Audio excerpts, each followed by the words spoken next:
What is up, fellow nerds, and welcome back to the Dapper Snapper Gaming channel, and welcome back to How Do I Want to Do This? This is our series where we take a look at all playable options available to players in Dungeons & Dragons 5th edition, then we rank them on a scale of 1 to 10, and either build them or fix them depending on how they rank. Now today we begin our talks on a brand new and very exciting Barbarian subclass here in the new Dungeons & Dragons 2024, and this is the World Tree Barbarian. This is a very, very interesting take on the Barbarian, and we will just have to see how it stacks up against all of the other options. Before we jump into it though, make sure to leave a like on the video, subscribe if you haven't already, share the video with your friends, and of course click the bell so you're notified when new videos are uploaded. So this is a very, very cool subclass, of course based on a tree, the Yggdrasil tree, of course. That is kind of the multiversal tree. There's a lot of lore there that we don't have to get into for something like this, but yeah, there's a lot of teleporting and a lot of gaining some extra hit points and that kind of thing. There's a lot of things that this does, but does the culmination make it better than some of the others that we've discussed? Let's find out. One thing I want to mention, we're going to go back to the old format for this subclass because it is brand new. The last two, the Berserker and of course the Wild Heart, were kind of revamps of old ones, so we didn't really do as much with the graphics. With this one, I'm going to bring the graphics back because it's brand new. So we're going to go ahead and list everything on the screen for you for this one. So we start off at level 3 with Vitality of the Tree, and this gives us a couple of things that we can do. Number one, we get Vitality Surge, and this is going to give us temporary HP when we activate our rage, and that is equal to our Barbarian level. We also get Life-Giving Force, and so at the start of each of our turns while we are raging, we can choose a different creature, not ourselves, within 10 feet of us and give temporary hit points. That number of hit points is a number of d6s equal to our rage damage bonus, and if any of these remain when our rage ends, they go away. I talked about this when I did my homebrew volcano-based Scorched Earth Barbarian, which I'll put up in the icon above to that video. Make sure to check that out. I talked about how I really liked the rage damage bonus being a scaling factor and rolling dice according to it. I think that's a great idea, and we haven't seen that in 2014 rules, so very interesting that it comes up here, and I like that a lot. Being able to give ourselves temp HP is great. Obviously, we are going to have resistance to bludgeoning, piercing, slashing, which still in 2024 is still a very common combination of typings. So we're doing great there. Fantastic. And then we can give temp HP to any ally that we choose, one ally that we choose very close to us. Now, this is if we have a fighter that's nearby, that's great. If you've got like a melee ranger, whatever it happens to be, if you got friends up in the fray with you, this is great because this essentially gives you like Aura Vitality kind of vibes. It's not quite as good, but Aura Vitality kind of vibes, or you could even say that you're like giving them resistance to an incoming attack or something like that. Obviously, temp HP does not stack, so you can't just keep adding on and on and on, right? But if they get knocked out, you can just top it back off every single turn, which is honestly pretty good.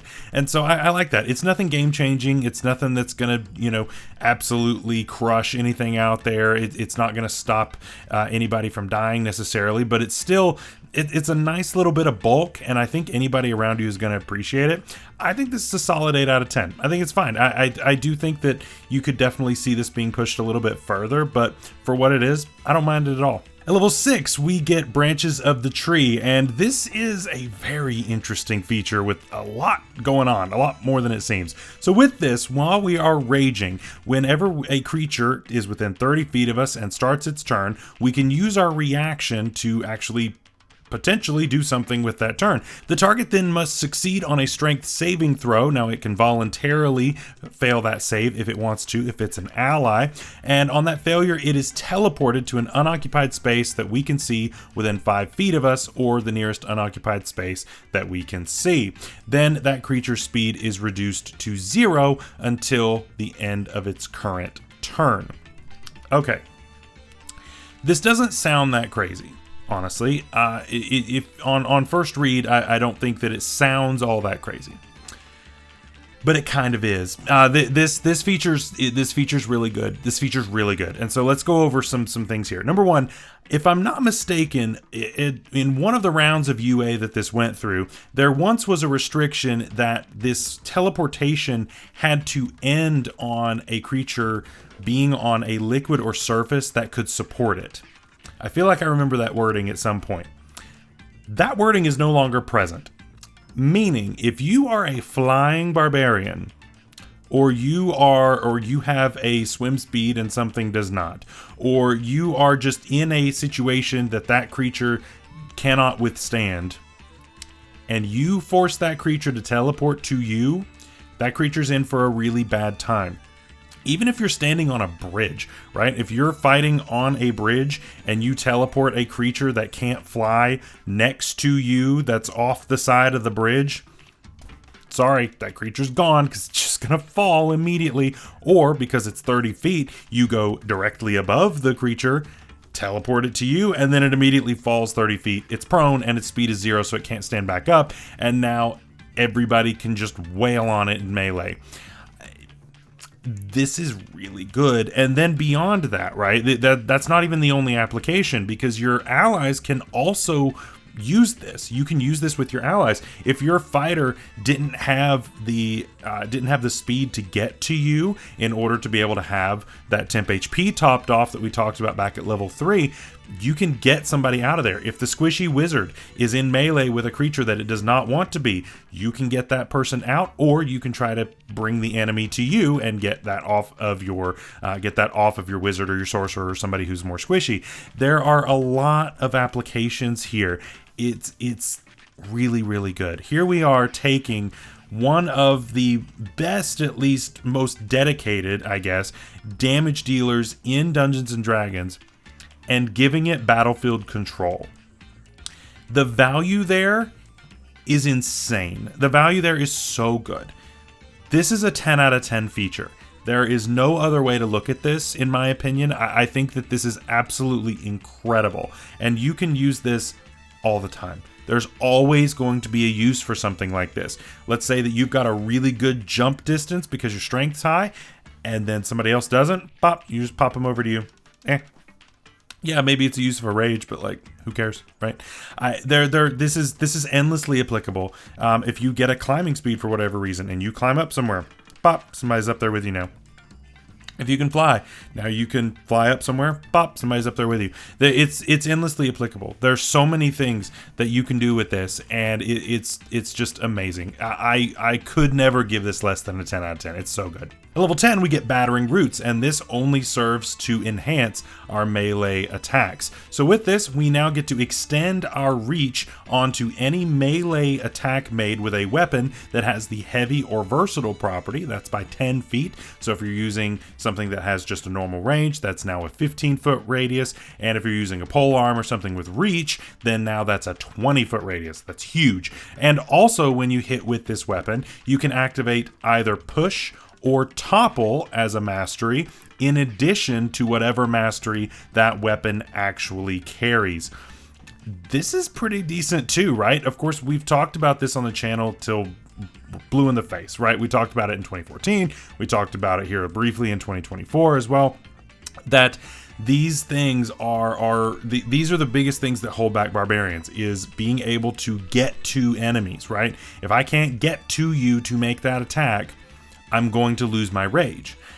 That sucks, right? And so being able to have this 20-foot range is massive, right? Especially if you want to lock something down with something like Sentinel, if you want to do something like Polearm Master, which works great with this because we've now extended our radius even farther. Polearm Master plus Sentinel on this is gross. There's just so much that helps with this. Is this nearly as busted as what we just looked at level 6? No, but it's still quite good, especially in how it interacts with everything else that we have got here. It's a 9 out of 10. It's great. Both push and topple are fantastic here. Topple, again, giving us another way to knock people prone. That's never going to be a bad thing. Push is also not terrible here either, because again, we are teleporting people around that may not want to be teleported, and then now when it becomes our turn, we can now start you know, whacking them around like they're golf balls because they're on the ground getting thrown around.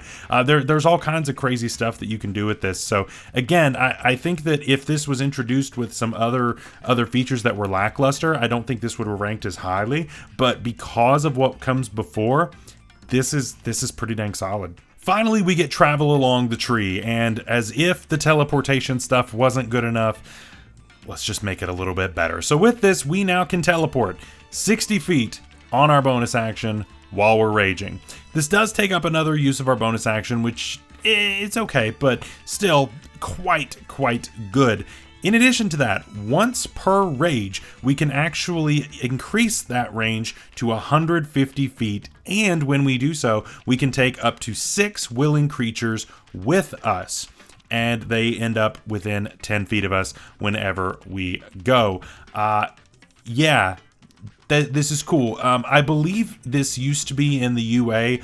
You used a rage to use this, which kind of sucks. I don't think that was as good. So this definitely is better. It just one time per the rage, you can just extend that out. So this is definitely much better. So thank you for not restricting it in that way.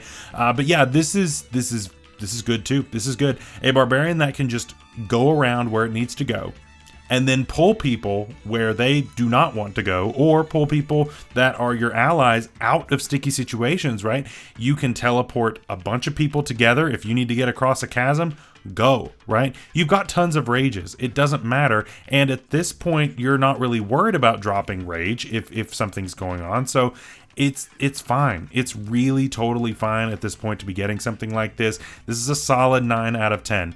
A bonus action 60-foot teleport, incredible, absolutely incredible. So what do we think of the World Tree Barbarian? I'll be honest, when I first was looking at this, I kind of expected this to be, okay, you know, kind of a typical 7, 8 out of 10, somewhere in that range, move on, right? It's new, it's cool, right?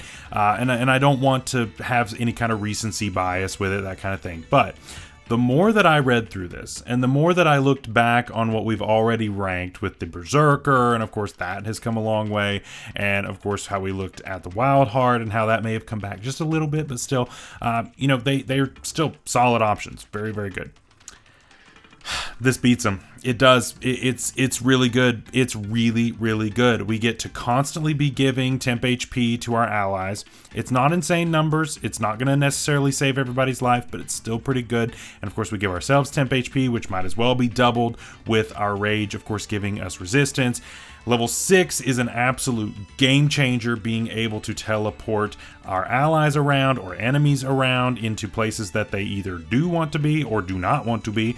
That's all super good. And of course, battering roots working with that is super good as well, because now we can teleport someone to ourselves while we are flying, right?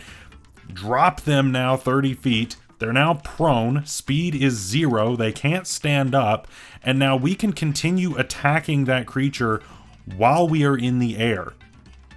You could potentially just like lock this person in, as long as there's nobody else hitting you or whatever, but like it's at 0 speed, right? As soon as that thing's turn starts, pick it up and drop it again. You're essentially knocking out something's entire turn because it's now just spending its entire time prone. It's gross, and it's really good. And again, you've got a 20-foot reach if you're using a polearm. That's also really good, right? There's so much here that is just so nice, and it's great. Yeah, the total package here, it's a 10 out of 10. This is the new 10 out of 10. Sorry, Wild Heart. Sorry, old Totem Warrior. This is it. This is the new top barbarian in my book. It's really strong.